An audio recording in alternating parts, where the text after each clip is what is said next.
சொல்லல. இந்த யூடியூப்பில் இந்த சொட்டத்தலை, இந்த கண்ணாடி போட்டு ஒருத்தன் பேசான், அப்புறம் இந்த சவுக்கு சங்கர், இந்த சாட்டை, இந்த பட்டேலா, இவனுங்களாம் இந்த கருத்து கணிப்புன்னு சொல்கிறானுங்களே, இதெல்லாம் நாங்களாம் அப்பயே நம்பவே இல்லை. சவுக்கு சங்கர் என்ன சொல்ல, எழுதி வச்சுக்க மாலதி, டேய் இனிமேட்டுக்கு யூடியூப்பில் கருத்து கணிப்பு அது இதுன்னு ஏதாவது சொன்னீங்கன்னா எவனுமே நம்ப மாட்டாங்க. உண்மையாலுமே ஏதோ ஒன்று நடந்ததை கூட நீ சொல்லணும்னு நினச்சினாலும் அவன் கடற்கரை டுபாக்கூர் அப்படின்னு தான் போவான். ஏண்டா நீங்கள் கருத்து கணிப்பு எடுக்கிற பேசுகிறவன் நீங்களே இப்போ வார்த்தை பேசுகிறீங்க, அப்புறம் நீங்கள் சொல்கிற கட்சியை நாங்கள் நம்புவோம்.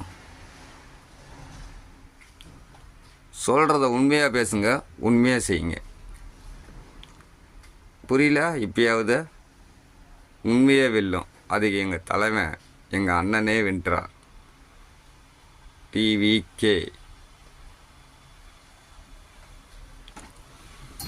இனிமேட்டு பேசுகிறத மனசாட்சிப்படி கடவுளை மேலே நம்பிக்கை வச்சு பேசுங்க, உண்மையாக பேசுங்க. இதுக்கு மேலேயும் முதல் படம் சரியில்லை, நான் அடுத்த படத்துக்கு ஸ்டெப் எடுப்புன்ட்டு போயிட்டுருக்காதீங்க. அந்த படத்தை இதை ஒழுங்காக எடுங்க, அந்த படத்துக்கு கதையாவது ஒழுங்காக திருத்தி எழுதுங்க. திருந்தாத ஜென்மங்கள் இருந்தென்ன லாபம்னு எம்ஜிஆர் அன்றே பாடினார். அது இன்னைக்கு உங்களுக்கு தான் இருக்குது.